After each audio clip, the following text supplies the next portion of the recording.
Good morning, goons and mutants. It's a beautiful day to be a 1975 Fender Twin Reverb over here in the shop. Despite the fact that it may look like it's been shipwrecked, barnacles and all, in my experience, these amps that are well worn and loved tend to sound the best after they've been restored. I don't know why that is. They're just fighting for their lives. So let's dig into this old lady here. Get those old crusty solder joints out, erase some of that past workmanship, and give her a full refresh. It may not look pretty, but it's going to sound pretty. As always, don't forget to like, subscribe, share, hype it up, smash whatever you got to smash. I don't care. Good to have you here. Bye-bye.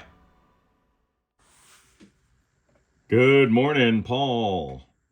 I'm knee-deep or knuckle-deep inside of your Twin Reverb. And it's obviously been worked on before. It's in a little bit of rough shape, but it's not the worst I've seen. It's got the look and aesthetic of an amp that's sort of been living along the coast, where it's been affected by the salty air and humid climate. There's a lot of little, what I call sea crumbs on the inside, and it's basically like, I don't know, there's a lot of like particulate matter on the inside that looks like oxidation, but some of it will come off with a little brush and some compressed air. So I'm gonna try applying that again to see if I can clean it up further. But this is where we're starting. You certainly need a new tube set all the way across. And then let me switch camera angle so I can explain some other things. All right, you can probably see what I'm focusing on right here. This is whoever installed this power cord. This needs to be completely reinstalled. Here's the ground. You see that? That's nuts. The guy didn't have the appropriate tool for the job. And then looking at where he jumpered, you see a piece just fell off right there. There's a ton of like solder splashes and crumbs all over. I need to go through and rewire this power cord. For starters, you need all new electrolytics across the interior of the chassis here. And oh gosh, can I even get there? Like this guy in particular. And if you look over here at the phase inverter, or rather not the phase inverter, but if you look over here by the phase inverter coupling caps, you can see that the bias arrangement was transitioned over to the black face design, where it's no longer a balance, it's actually a level control. It looks like there is a new diode and a resistor over in the bias supply over here, but man, the solder joints are all crumbly. So I'm gonna have to go through there and correct that. And again, all these white and yellow caps need to go away. There's only one yellow cap, this guy over here. But these old Mallorys, these white guys back there, and the guys that are along the board need to go away. I can see that a 715P type orange drop was added at the output of the first gain stage. It's no longer the ceramic cap that it once was. That's gone away. I'm gonna flip it over and then show you some more stuff. But it's almost like everything needs to be done. You can see those speckles right there. Those are those Transoceanic sea crumbs that I was referring to prior, and they're all going to fall out. I just whisked them with my brush there, so I'm expecting them to fall out, and I'll be grabbing a shop vac summarily. All right, and then this is the condition I found this guy in. We're just going to roll with it. I'm kind of afraid to see what's under there. Like Did the guy put in new caps and not remove the old weather stripping that's on the ceiling of this doghouse cover? Is that why it's not compressing all the way down?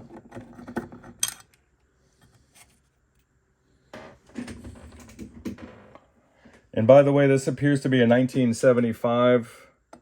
If you're curious, a fine year. A fine year. I'll tell you that right now. Maybe. Oh boy. Yeah, so the guy just basically reversed the lid, so the impressions the impressions here didn't line up with the cap bodies, but these guys are leaking and they need to go away. These guys need to be changed. And then I don't know the condition of the little balance resistors there. You can kind of see down in between. There's two 220K resistors there that split the voltage evenly across these two guys. It allows them to share equally, so one doesn't assume more than the other. Though you can say that with modern caps, modern high quality caps that have like similar ESR and EPR, that you don't even need that anymore. You can say that now. But yeah, these guys have to go. They all have to go, unfortunately. I'm sorry to report that. Tasty treats. Tasty treats, buddy. Meow, meow. All right, now I'm just wrapping up cleaning these sockets, and I'm flash drying the chemicals that I use.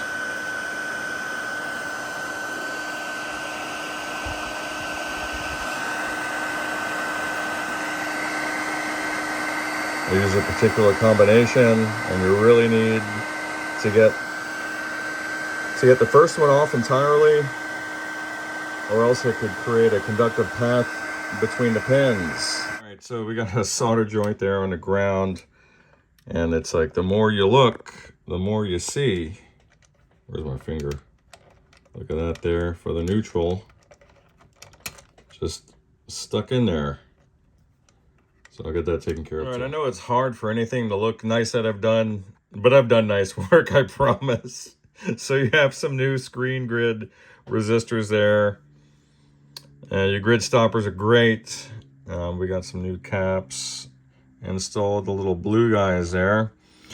And all your pots have been tightened, cleaned, and lubricated. Same thing with the tube sockets there. I meant the pots being cleaned and lubricated. I don't even know what I'm talking about anymore. Your jacks and switches have been cleaned as well. So we're at the point where I'm going to take some voltage measurements, and we're going to wait for those tubes to come in. Bye. Now this will conclude the video for today. Your pilot lamp or your power indicator light is not functioning. Not quite sure why. I wonder if we have a blown fuse. That's something I usually look for right off the bat. And you do have a blown fuse. Okay. Well, that makes sense. Because I saw a lot of things in there that were crazy, Paul. Crazy stuff, my friend. That's okay. That's what we're here for. We're here for crazy stuff like this. Now, we need, what kind of fuse do we need? I think we need a 3 amp slow blow. Do I have that? Of course I do. Right? I do have those. Let's see. That's a 2. Let's actually grab a 3 amp. All right? Yes. All right. 3 amp. Let's do it. And of course you want to read it. There we go. And we're in business. So let's get that in there. So yeah, you had your whoever did the power cord basically didn't use solder, and then when he did, it did not create the type of bond that we needed to. So I had to go back through there, remove a ton of solder splashes, a ton of clipped leads were in there, a ton of those little C crumbs that I was referring to earlier, which are really just like rust particles or rust balls. But all that stuff is good to go. And then I want to do the initial power on even without tubes. I'm going to go ahead and keep it on a protected circuit in case what.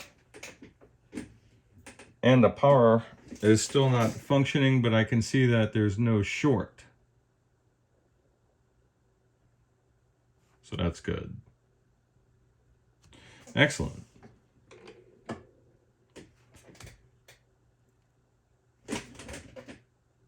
I could hear a little bit of 60 hertz hum coming from the power transformer. It's not translating into any sort of mechanical vibrations, which is good. So I have some more pilot lamp bulbs. No worries on that, man. Let's see that we're getting negative voltage to all the sockets. Of course, you want to be in the appropriate spot. Wow, that's some nice. I like that. We've got a lot of negative voltage on tap, so we can accommodate a wide array of 6L6s. All right. 465, 465, 465, and 465. Now, the plates are at 466. There's a 1 volt gulf right now. I am using the stock 470 ohm spec for the new screen grid resistors. So this 1 watt gulf, while the thing is conducting, will actually develop into a greater differential. And then the margin that we need to be there will be. All right, let's see where we are with. Nice. Nice. We're going through the phase inverter and preamp. Nice. Nice. Yeah. Nice. Yeah. Yep. And finally, beautiful. Let's check our filaments.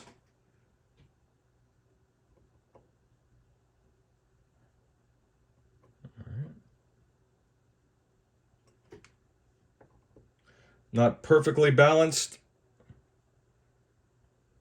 but they don't exactly need to be because we have a balance pot here that we can tweak as needed.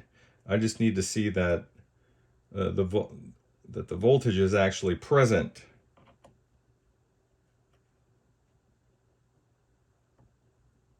Nice. And it is. And it is. And it is, and 2 and 7 on the octals here for the 6L6s. Nice. Nice.